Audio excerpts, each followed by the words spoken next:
बिस्मिल्लाहिर्रहमानिर्रहीम। अस्सलाम वालेकुम माय डियर स्टूडेंट्स आज हम chapter number 4 rotational and circular motion को स्टडी करेंगे। ये नेशनल बुक फाउंडेशन जो न्यू बुक थी federal board of intermediate and secondary education की, उसका चैप्टर नंबर 4 है और ये एक नई बुक है इनफैक्ट। तो स्टूडेंट, उसमें सबसे पहले before I start my lecture let me tell you what the rotational and circular motion ये दोनों मोशन कौन कौन सी हैं। सबसे पहले मैं स्टडी रोटेशनल से पहले सर्कुलर मोशन करूंगा। स्टूडेंट, सर्कुलर मोशन जो आपने अपने 9th स्टैंडर्ड में पढ़ी थी वो क्या थी? उसमें आपने पढ़ा था एक बॉडी जो किसी भी सर्कल में मूव करती, कर्व पाथ में मूव करती है।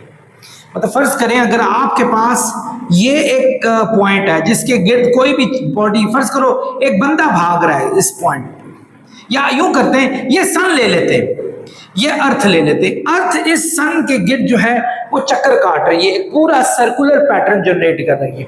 इसको कहते हैं इसकी सर्कुलर मोशन। सर्कुलर मोशन में कोई भी बॉडी किसी भी पॉइंट के इर्द गिर्द जो है वो रन करती है, वो सर्कल में रन करती है, उसका एक परमानेंट रेडियस बनता है। ठीक है, तो ये हमारी सर्कुलर मोशन होती है। एक्चुअली सर्कुलर मोशन जो हमने स्टडी की थी ये एक्चुअली ट्रांसलेशनल मोशन की टाइप थी। ट्रांसलेशनल मोशन की एक टाइप थी सर्कुलर मोशन। इसकी मजीद 2 टाइप्स और भी थी, अगर आपको याद हो। एक हमारे पास, इसको कर्वीलिनियर मोशन भी कहते हैं। सर्कुलर मोशन को कर्वीलिनियर यानी कर्व में मूव करने वाली मोशन को कर्वीलिनियर मोशन या सर्कुलर मोशन कहा जाता है। इसी तरीके से 2 टाइप्स ट्रांसलेशनल की अगर याद हो तो आपके पास एक लीनियर मोशन थी जिसको लीनियर मोशन थी, और एक थी हमारे पास रैंडम मोशन। ये 3 मोशन जो थी वो हमारे पास ट्रांसलेशनल मोशन की टाइप्स में आती थी। बहरहाल we are talking about circular motion. तो दुनिया में जितनी भी, जैसे इलेक्ट्रॉन प्रोटॉन के गिर्द मूव कर रहा है कर्व में, that is called circular motion. इसी तरह आप चले जाएं, जैसे मून जो है वो जमीन की गिर्द मूव कर रहा है, that is called circular motion. एक ट्रेन अगर किसी सर्कल में मूव कर रही हो, that is called circular motion. Top लट्टू को कहते हैं, अगर जब आप उसको घुमाते हैं वो तो अपने गिर्द भी घूमता है, दैट इज नॉट सर्कुलर। लेकिन अगर वो घूमते घूमते घूमते घूमते एक सर्कल कंप्लीट कर दे, that is called circular motion. तो दुनिया में बहुत सारी मोशन की जो एग्जांपल्स हैं वो सर्कुलर मोशन की दी जा सकती हैं। सर्कुलर मोशन में कोई भी बॉडी किसी भी सर्कल में मूव करती है। I am sure you got this point. आगे चलते हैं स्टूडेंट, रोटेशनल मोशन क्या होता है। रोटेशनल में कोई भी बॉडी अपने एक्सिस के गिर्द स्पिन करती है, मूव करती है। जैसे अगर ये अर्थ है, अर्थ की एग्जांपल ले लें, अर्थ सन के गिर्द मूव कर रहा है, that is called circular motion. ठीक है, लेकिन अर्थ अपने गिर्द भी मूव कर रहा है, अपने गिर्द भी मूव कर रहा है। जो अपने गिर्द मूव कर रहा है that is called rotatory motion या रोटेशनल मोशन भी कहा जाता है।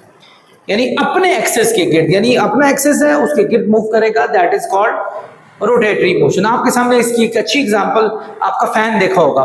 फैन जो है उसके जो पर होते हैं वो सर्कुलर मोशन में होते हैं, लेकिन उसका जो सेंटर पॉइंट होता है वो अपने गिर्द भी मूव कर रहा होता है, so that is called spinning motion.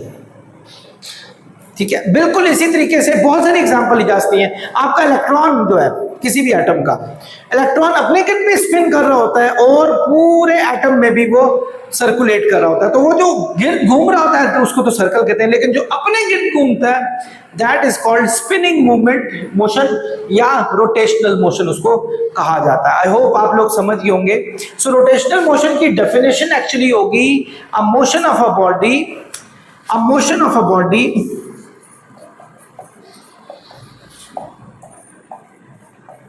Moving बल्कि अराउंड इट्स ओन एक्सेस, अपने एक्सेस के गिर्द मूव करने को एक्चुअली रोटेशनल मोशन कहते हैं। आई होप आप समझ गए होंगे। बिल्कुल इसी तरीके से सर्कुलर मोशन होता है। A body that moves in a circle, a body that moves in a circle, एक ऐसी बॉडी जो सर्कल में मूव करती है उसको कहते हैं सर्कुलर मोशन। आई होप आप ये बात समझ के होंगे। डियर स्टूडेंट, हमारा नेक्स्ट टॉपिक है दैट इज रोटेशनल काइनेमैटिक्स। ये क्या होता है रोटेशनल काइनेमैटिक्स? स्टूडेंट कहते हैं, पहले तो काइनेमैटिक्स किसे कहते हैं? काइनेमैटिक्स कहते हैं कि आपने मैकेनिक्स सुना होगा, स्टडी ऑफ मोशन। तो काइनेमैटिक्स एक्चुअली मोशन की एक टाइप है, मैकेनिक्स की एक टाइप है। यानी काइनेमैटिक्स कहा जाता है कि study of motion without discussing the cause of motion. क्या कहते हैं काइनेमैटिक्स को? Study of motion without discussing the cause of motion. यानी आप मोशन को डिस्कस करें लेकिन उसकी कॉज को डिस्कस नहीं करना।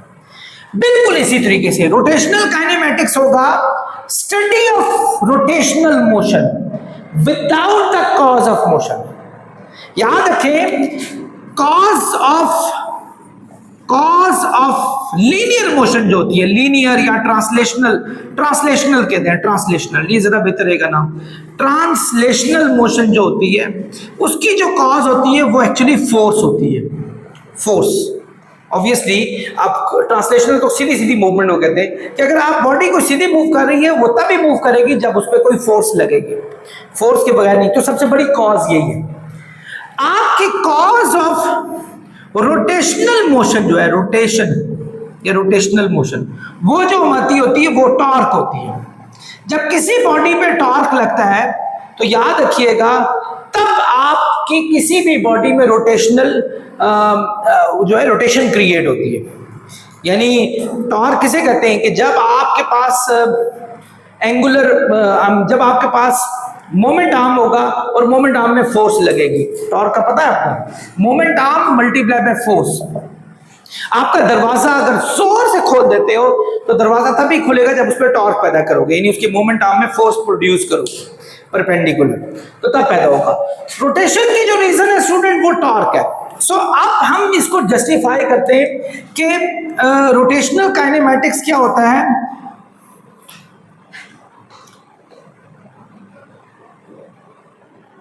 स्टडी ऑफ रोटेशनल मोशन, यानी हम रोटेशनल मोशन को स्टडी करें विदाउट डिस्कसिंग टॉर्क। टॉर्क हो गया, और या फोर्स भी कह दें क्योंकि एक्चुअली फोर्स ही टॉर्क पैदा करती है। ये देखें ना, फोर्स ही टॉर्क पैदा करती है। तो रोटेशनल मोशन को स्टडी करें लेकिन टॉर्क के बगैर स्टडी करें तो उसको कहते हैं रोटेशनल काइनेमैटिक्स। आई होप आप ये बात समझ के होंगे। डियर स्टूडेंट, नेक्स्ट टॉपिक है angular position. What is angular position? आप सबने पोजीशन के बारे में पढ़ा होगा। पोजीशन कहते हैं कि किसी भी रेफरेंस पॉइंट के हिसाब से आप किस जगह पर मौजूद हैं। फर्ज करें, पोजीशन को समझा रहा हूं, नॉट एंगुलर पोजीशन। फर्ज करें अगर आप घर को अपना एक पिवट पॉइंट मान लेते हैं और आप ये ले इस जगह पर हैं, अपने कॉलेज में मौजूद हैं, तो वो उसके लिहाज से किस पोजीशन पर है, किस जगह पर है, उनकी क्या डिस्टेंस है, इसको कहते हैं पोजीशन। जैसे it could be toward north, could be toward north with 60 degree of east, east से आपका 60 डिग्री भी हो सकता है। So at the distance of 2 metre या 2.5 मीटर, सो ये उसकी पोजीशन कहलाएगी। यानी आप किसी पिवट पॉइंट या रेफरेंस पॉइंट से कितना दूर है और किस पोजीशन पर मौजूद है। आप इसकी एग्जांपल यूं ले लें कि अगर आप घर से आपको कोई कॉल करता है, हाँ भाई वेयर आर यू, तो आप जवाब देते हैं जी मैं एग्जैक्ट 2.5 मीटर दूर हूं, तो वो आपकी बात को समझ नहीं सकेगा जब तक आप एग्जैक्टली पोजीशन को डिस्कस ना करें। आप कहें जी कि मैं ईस्ट से इतने एंगल पर हूँ, फलां पहाड़ी के पास हूँ, फलां चौकी के पास हूँ, so that is something which can be easily understood by that particular man who is calling you. तो फिर आपको उसको भी समझ आ जाएगी एक्चुअली वेयर आर यू। चलते एंगुलर पोजीशन क्या चीज है। पोजीशन को स्टूडेंट आपने बहुत अच्छे तरीके से अंडरस्टैंड किया, लेकिन आप चलते हैं कि एंगुलर पोजीशन क्या होती है। आप देखिए स्टूडेंट, एंगुलर में आप एक सर्कल को ड्रॉ कर लें 1 मिनट के लिए। माशाल्लाह काफी गोल बना है ये देखिए, ये इसका एक रेफरेंस पॉइंट ले लें, ये ले लेते हैं हम, सी ले लेते हैं रेफरेंस पॉइंट, ये हमने ले लिया। ये एक्चुअली एक रेफरेंस लाइन ड्रॉ की है और आपका कोई भी पोजीशन वेक्टर, ये देखें किसी उस रेफरेंस से कितना एंगल बना रहा है। यानी अगर हमारे पास रेफरेंस लाइन ये है तो इस रेफरेंस लाइन के मुकाबले में वो कितना एंगल बना रहा है। जितना एंगल बना रहा होगा that is called angular position. यानी ये वही बात है कि फर्ज करें ये आपका घर है, ये आप स्कूल में या कॉलेज में मौजूद है, तो अपने घर से कॉलेज के में अगर सर्कुलरली मूव किया आपने तो कितने एंगल पर मौजूद है, that is called actually angular position. वो आपकी एंगुलर पोजीशन कहलाएगी। आई होप आप मेरी बात को समझ रहे होंगे। एक्शन पॉइंट ये 1 पॉइंट और ये दूसरे पॉइंट में पहुंचे, जितना एंगल था ये आप इस जगह पर मौजूद है एक्चुअली, तो आप इस पॉइंट पर मौजूद है। तो ओरिजिनल से आप जिस पॉइंट पर मौजूद होंगे उसको उसका एंगल कहेंगे, तो that is called angular position, उसको एंगुलर पोजीशन कहा जाएगा। स्टूडेंट आप जानते हैं इसको आर रेडियस भी कहा जाता है, ये भी रेडियस है हमारे पास, इसको भी आर कहा जाता है। जबकि ये हमारे पास जो है, ये जो उसने सर्कल में मूव किया, दिस इज सर्कुलर मोशन, ये उसका डिस्टेंस है जो उसने मेजर किया, ये उसका डिस्टेंस है जो उसने मेजर किया। क्योंकि ये ट्रांसलेशनल जो है मोशन हमारे पास चल रही है, बाहर वाली साइड पर ट्रांसलेशनल, तो ये अंदर वाली साइड पे एंगुलर चल रही है, एंगल उसके चेंज हो रहे हैं। फर्ज करो ये उसका एक एंगल है, ये बन गया with respect to its pivot point. तो स्टूडेंट हमारे पास एंगुलर पोजीशन होती है L डिवाइडेड बाय R के, यानी द रेशो बिटवीन L इसको L भी कहा जा सकता है student, length, the ratio between L and R, यानी आपका जो रेडियस है उसके हिसाब से आपने कितने लेंथ को आपने कवर किया, यानी जितना रेडियस है उसके हिसाब से कितनी लेंथ कवर की है। ऑब्वियसली यही चीज आपके एंगल को भी डिस्कस करेगी, यानी रेडियस के हिसाब से जितना जितना एंगल आपका ओपन होगा उतना उतना आपका एंगल भी बढ़ता जाएगा। इन शॉर्ट वर्ड हम ये कह सकते हैं, क्योंकि आर तो आपका कांस्टेंट होता है, याद रखना आर आपका कांस्टेंट होता है, तो आप कह सकते हैं कि थीटा जो होता है ये डायरेक्टली प्रोपोर्शनल होता है एल के, कि आपकी जितनी जितनी लेंथ बढ़ती जाएगी उतना उतना आपका एंगल भी इंक्रीज होता जाएगा। आपकी लेंथ यहां से बिल्कुल यहां है, यानी यहां से यहां, यानी चौथाई सर्कल हो जाए 1/4 सर्कल, सो उस वक्त हमारा एंगल 90 डिग्री बन जाएगा। अगर हम यहां से नीचे चले जाए यहां, तो ये फुल स्ट्रेट यानी हाफ सर्कल आपका होगा, जिसको सेमी सर्कल भी कहते हैं, तो उस वक्त टोटल एंगल्स इसके हो जाएंगे 180 डिग्री, यानी यहां से यहां तक 180। सो अगर यहां से यहां 270 हो जाएगा और यहां से फुल यहां तक 360 हो जाएगा हमारे पास। तो एक सर्कल के टोटल एंगल स्टूडेंट हमारे पास होते हैं, दैट इज 360 डिग्री। पर टॉपिक बहुत आगे जा चुका है, सिंपल आपको बताना था कि एंगुलर पोजीशन क्या होती है। The ratio between the translational distance and the radius is known as angular position. I hope आप मेरी बात समझ गए होंगे। स्टूडेंट तो फाइनल इसकी डेफिनेशन होगी द एंगल थ्रू, यानी वो एंगल थ्रू विच जिसके जरिए position vector of a moving object, एक ऑब्जेक्ट का जो पोजीशन वेक्टर है, ये पोजीशन वेक्टर है इस पॉइंट पर, ठीक है, is displace with respect to reference point, किसी भी रेफरेंस पॉइंट से वो जितना ऊपर लेके जाया जाए, आगे लेके जाया जाए, यानी ये इसको यहां से यहां तक लेके गए तो that is the angle. So ये angle actually the ratio between L and R का होता है। सो आई होप आपको एंगुलर पोजीशन समझ आ गई। माय डियर स्टूडेंट्स, हमारा नेक्स्ट टॉपिक है एंगुलर डिस्प्लेसमेंट। ये क्या चीज है, ये किस बला का नाम है? स्टूडेंट अभी आपने ये पढ़ा था कि कोई भी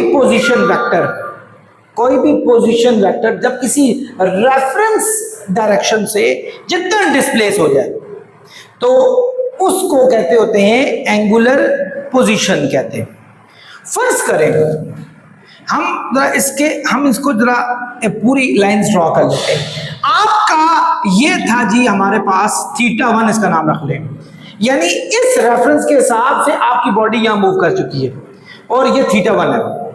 अब आपकी एक बॉडी यहां, यानी यहीं से आपकी यहां मूव कर जाती है, यानी ये θ2 कर लेते हैं। यानी पहले किस पोजीशन पे खड़ी थी? इस पोजीशन पे थी, ए पोजीशन पे थी। अब किस पोजीशन पर आ गई है? हमारे पास बी पोजीशन पे आ गई है। फर्ज करें, एग्जांपल देता हूं, पहले आपकी 60 डिग्री पर थी, अब वो 75 डिग्री पे चली गई। तो एक्चुअली इधर से इधर तक उसने कितना मूव किया है? 15 डिग्री। कैसे पता चला? हम 75 डिग्री में से 16 डिग्री को माइनस करेंगे, we are gonna get 15 degree. So ये इसको कहते हैं एंगुलर डिस्प्लेसमेंट, यानी क्या? The change in angular position. यानी पहली एंगुलर पोजीशन आपकी ये थी, अब आपकी चेंज होकर इधर चली गई है, तो नई एंगुलर पोजीशन यानी यहां से यहां तक आई है, उसका नाम हम थीटा रख लेते हैं। तो थीटा को कैसे फाइंड किया जाएगा स्टूडेंट? θ2 में से जब आप θ1 माइनस करेंगे, यानी इस पूरे 75 का एंगल जो था, जो हमने लिया वैसे, उसमें से ये 60 डिग्री माइनस करेंगे तो आपका ये 15 डिग्री जो है, that is called angular displacement. क्योंकि चेंज इसमें पैदा हो रही होती है, क्योंकि एक नए पॉइंट में चला गया होता है, तो उस नए पॉइंट के एंगल में से पुराने एंगल को माइनस कर दे, that is called the change in angular position. तो change in angular position with respect to reference direction, यानी इस रेफरेंस डायरेक्शन के हिसाब से जितनी उसके अंदर चेंज पैदा हुई, that is called angular displacement. Student एक बात याद रखें, पिछले टॉपिक में भी मैंने जानबूझ के ये बात नहीं बताई और अभी मैं बताने जा रहा हूं। एंगल की जो यूनिट होती है, इसको थीटा, डेल्टा थीटा भी कह सकते हैं, ये डेल्टा थीटा भी कह सकते हैं। मैंने थीटा नाम रख लिया था, चले बहरहाल फॉर्मूला आपका वही होगा, एल ओवर क्या था अभी? थीटा आपने पढ़ा था ना, थीटा था आपके पास एल ओवर आर, ये था आपके पास। तो चूंकि पहले आपका एल भी यहां से यहां तक था, यानी यहां से यहां तक जो एल था उसका L1 नाम रख लें, जो अब यहां से यहां तक एल है उसका नाम आप L2 रख लें। सो आपका जो चेंज आई है, यानी डेल्टा आर आई है, डेल्टा एल है, L2 में से L1 करने से आपको पता चलेगा कि एक्चुअली कितनी चेंज पैदा हुई है। इतनी चेंज आपकी पैदा हुई है। वो कैसे? यहां से और यहां से और यहां वाले को माइनस करते हैं। फर्स्ट करो, यहां से यहां तक अगर 5 मीटर आप ट्रेवल किया, यहां से यहां तक का 3 मीटर ट्रेवल था, लेकिन एक्चुअली इस पोजीशन से यहां तक आपने सिर्फ 2 मीटर ट्रेवल किया। कैसे पता चला? इस पूरे 5 में से ये 3 माइनस कर दें, सो आपके पास वो आंसर आ जाएगा। तो आपका जो डेल्टा थीटा होता है, दिस वन, वो होता है एल ओवर आर नहीं होगा स्टूडेंट, फिर वो डेल्टा एल ओवर आर होगा, यह हो जाएगा। अगर हम इसका नाम थीटा रख लें सिंपल, तो वो भी एल हो जाएगा, theta is equal to L over R हो जाएगा। स्टूडेंट आमतौर पर इसकी यूनिट मीटर होती है, इसकी यूनिट भी मीटर होती है, मीटर मीटर कट के, तो आमतौर पे थीटा की कोई यूनिट नहीं होनी चाहिए, लेकिन थीटा की जो यूनिट एसआई यूनिट होती है वो रेडियन होती है, RADIAN। ये आपको फर्स्ट चैप्टर में आप लोगों ने इस बारे में पढ़ा भी था, रेडियन यूनिट होती है। लेकिन इसकी कुछ और यूनिट्स भी होती हैं, ये SI यूनिट है, इसकी SI यूनिट रेडियन है। जब भी आप सॉल्यूशन में लगाएंगे, मैथमेटिकल फॉर्मूलाज में लगाएंगे, तो आप उसकी वैल्यू को रेडियन में लगाएंगे। इसकी कुछ यूनिट और भी होती हैं, जैसे डिग्री होती है, आपने पढ़ा हुआ है, जैसे साइन 60 डिग्री, 40 डिग्री, तो डिग्रीज भी होती है, और रेवोल्यूशन भी होती है, REV या डॉट डाल दें, या रेवोल्यूशन पूरा लिख लेता हूं, ये याद रखिएगा स्टूडेंट। एक बात याद रखें स्टूडेंट, जब आपकी बॉडी इस पॉइंट से पूरा यहां तक पहुंचती है, तो एक पूरा रेवोल्यूशन हो जाता है। तो आपका वन रेवोल्यूशन जो है 360 डिग्री के इक्वल होता है, 360 डिग्री के इक्वल होता है।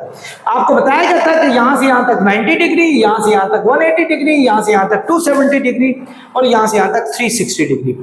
स्टूडेंट ये 360 डिग्री एक्चुअली यहां से पूरा यहां तक ले जाएं तो ये 2 पाई के इक्वल होता है, रेडियन में 2 पाई के इक्वल होता है। आपने ये मैथमेटिक्स में पढ़ा भी था अपने जूनियर लेवल पे कि 360 डिग्री को जब पाई बाय 180 के साथ करते हैं तो आप रेडियन में ला सकते हैं। 182 से 360 तो 2 पाई आ जाएगा, यानी एक्चुअली 2 पाई रेडियन कहा जा सकता है। तो 2 मल्टीप्लाई हो रहा है, यहां जाके डिवाइड हो जाएगा 360 बाय 2।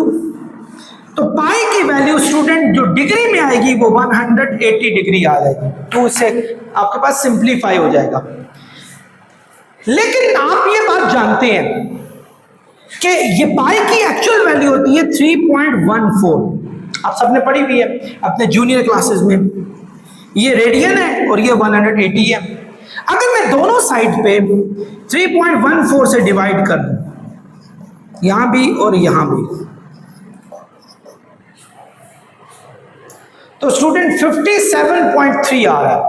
ये कट जाएगा, यानी 1 रेडियन जो है वो इधर, ये तो डिग्री का है ना, 57.3 डिग्री के इक्वल होगा। एक रेडियन एक्चुअली 57.3 डिग्री के इक्वल होगा। स्टूडेंट नजर आ रहा है सारा?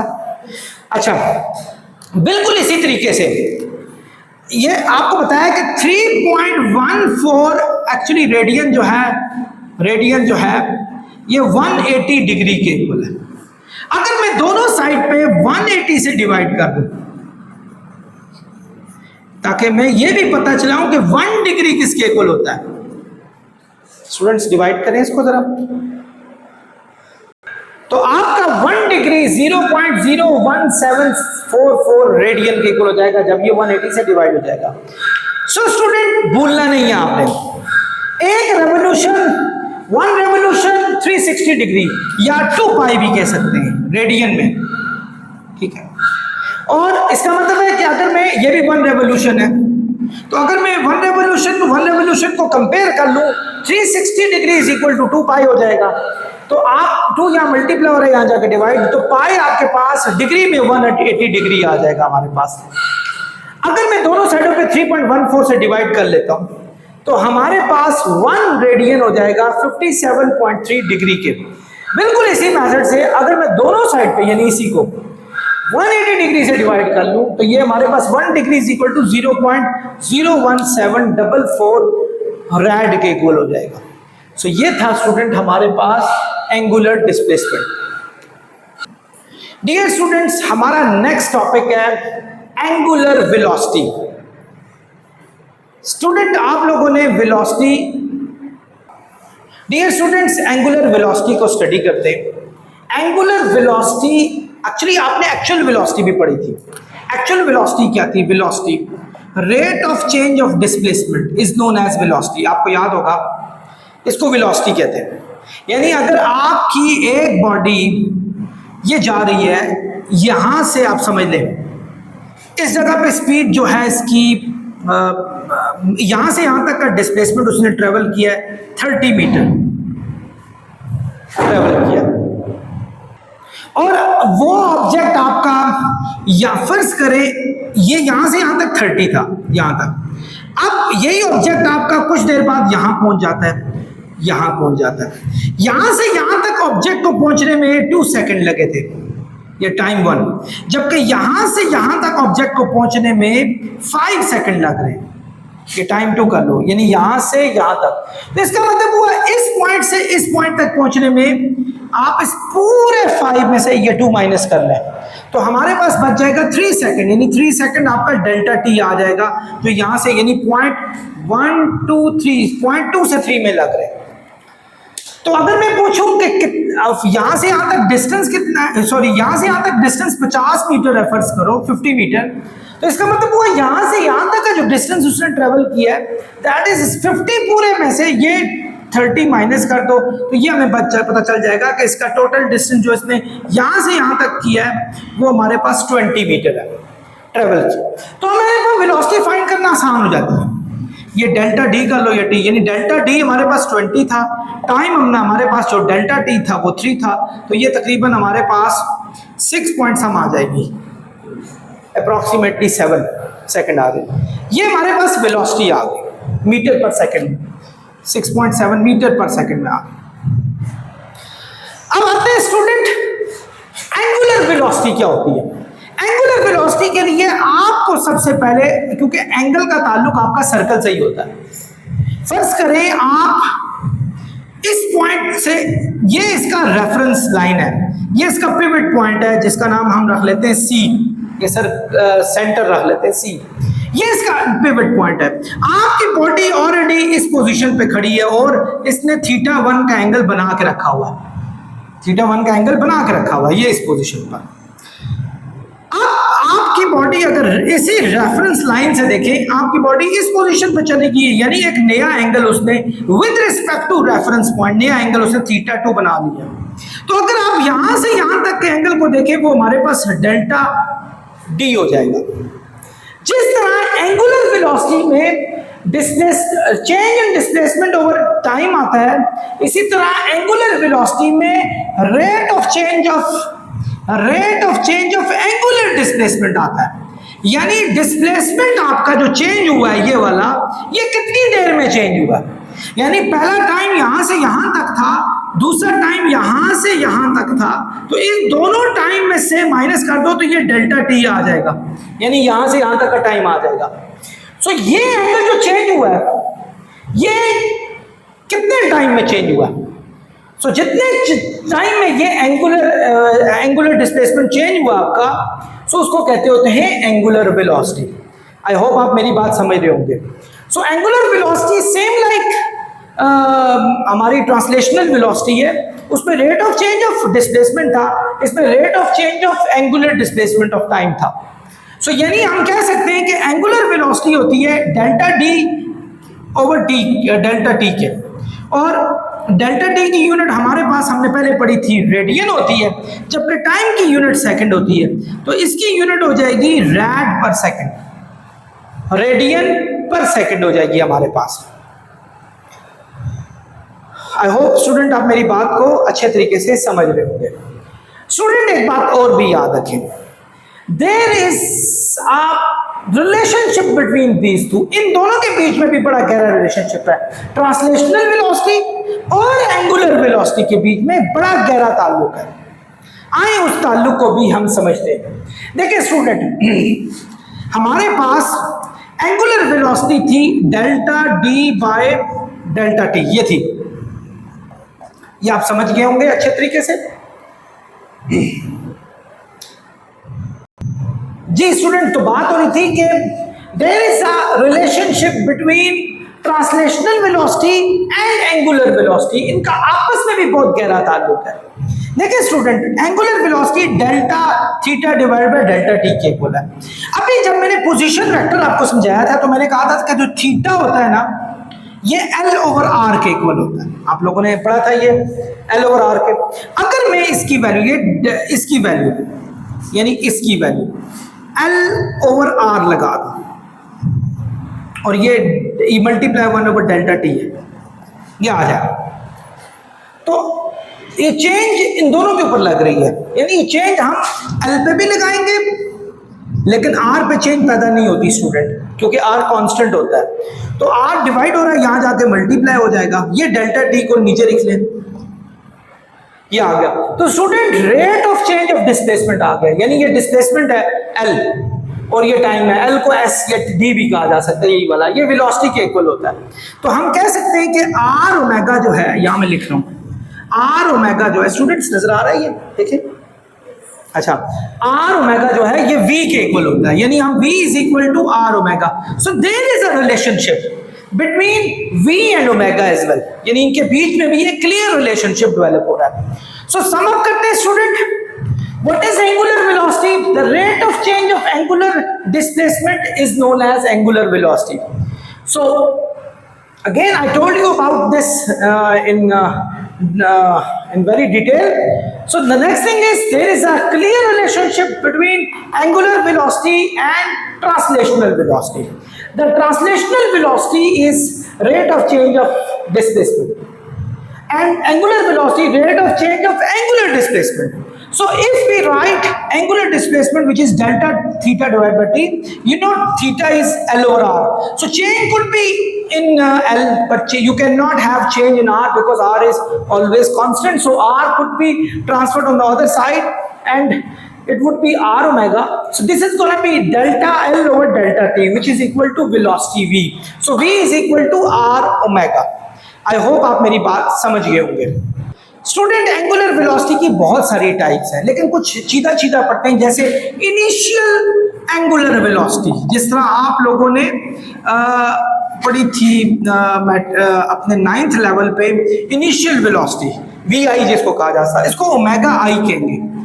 यानी अगर फर्ज करो एक बॉडी आपकी सर्कल में घूम रही है, ये सर्कल में घूम रही है, यानी ये इस जगह पर इसकी वेलोसिटी ओमेगा आई है इस पॉइंट पर, और यहां जाके इसकी वेलोसिटी ओमेगा एफ हो जाती है, यानी चेंज हो जाती है।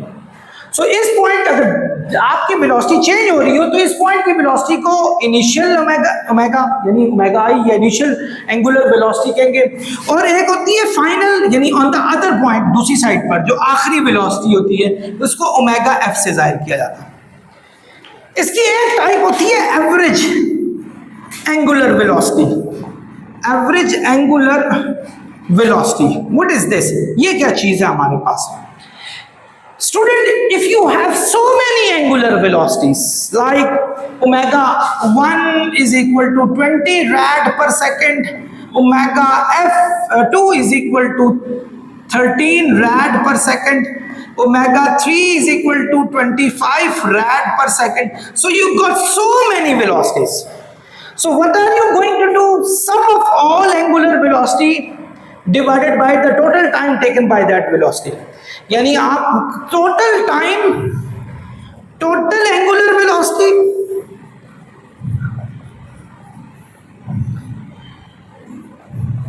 डिवाइडेड बाय टोटल टाइम, आप इनको कर लें तो आपके पास जो आएगा वो ओमेगा एवरेज आ जाएगा। Obviously when you go in a calculation you got so many angular velocities, like अगर आपका इंजन कोई चल रहा है सो उसकी तो बहुत सारी वेलोसिटीज अगर हो रही हैं इन केस, सो आप क्या करेंगे, सारी एंगुलर वेलोसिटीज को प्लस करके डिवाइड टोटल टाइम से कर देंगे। सो इसकी यूनिट यही होती है। स्टूडेंट, एक वेलोसिटी होती है जिसको कहते हैं इंस्टेंटेनियस एंगुलर वेलोसिटी। क्या कहते हैं? Instantaneous angular velocity. Instantaneous angular velocity, एक वेलोसिटी आपकी ये भी है। देखिए स्टूडेंट, सम टाइम ऐसा होता है कि आपके पास बहुत ही शॉर्ट टाइम होता है, बहुत nearly approaches to zero time होता है, नियरली अप्रोचेस, यानी जैसे फर्ज करें अगर कुछ जैसे जनरेटर है, अब आप देखें जनरेटर जिसकी फ्रीक्वेंसी 50 साइकिल्स पर सेकंड होती है। 50 साइकिल्स पर सेकंड का मतलब हुआ कितने एंगल बना रही है एक सेकंड में? 50 मल्टीप्लाई 360 कर लें तो ये तकरीबन 1800 एंगल बना रही है। 50, क्योंकि एक सर्कल में 360 एंगल्स होते हैं, तो 360 को जब 50 से मल्टीप्लाई करेंगे तो ये नियरली 1800 बन रहे रैड पर सेकंड, यानी ये आपकी जनरेटर की स्पीड होती है, एंगुलर स्पीड होती है। ये बहुत ज्यादा है। और अगर वो कह दे कि भाई जनरेटर घूम रहा है, फर्ज करें उसकी कॉइल घूम रही है या उसका मैग्नेट कॉइल के गिर्द घूम रहा है, तो जैसे ही वो घूम रहा है, फर्ज करें वो यहां से यहां तक पहुंच गया, so it is a very small time, ये इतना छोटा टाइम होता है, then we can take it zero, हम उसको नियरली जीरो कह सकते हैं, हम कह सकते हैं अप्रोचेस टू जीरो। तो उसको लिखते यूं है, limit delta t approaches to zero, delta theta divide by delta t, यानी फिर हम उसको इस तरह अंडरस्टैंड करते हैं। तो इसको कहा जाता है instantaneous velocity, a velocity that is at any instant, किसी भी इंस्टेंट पर हो, तो which is very small as compare to the velocity that is normally in the calculation. So student, ये हमारे टॉपिक्स आज के जो एंगुलर वेलोसिटी तक क्लियर हो गए। इंशाल्लाह नेक्स्ट जो है होगा वो एंगुलर एक्सेलरेशन होगा, और यूं हम ये चैप्टर भी इस दफ़ा नेशनल बुक फाउंडेशन ने बहुत छोटा बनाया। मज़ा तो तब आता है, ये बहुत बड़ा चैप्टर होता है, लेकिन बहरहाल कोई बात नहीं, स्टूडेंट पे प्रेशर भी कम डाला है उन्होंने, ये एक अच्छी बात है। तो नेक्स्ट लेक्चर तक हम चलते हैं। लेक्चर 1 हमारा आज जो है वो ख़त्म को पहुँचता है, तो सदा खुश रहें। कोई क्वेश्चन हो तो लाजमी पूछा करें, क्वेश्चन से ही आपके तमाम जो है ना वो परेशानियां दूर होती हैं। पूरी कोशिश करूंगा कि एक दिन के अंदर अंदर उसका आंसर दूँ। खुश रहें, शाद रहें और आबाद रहें। अल्लाह हाफ़िज़।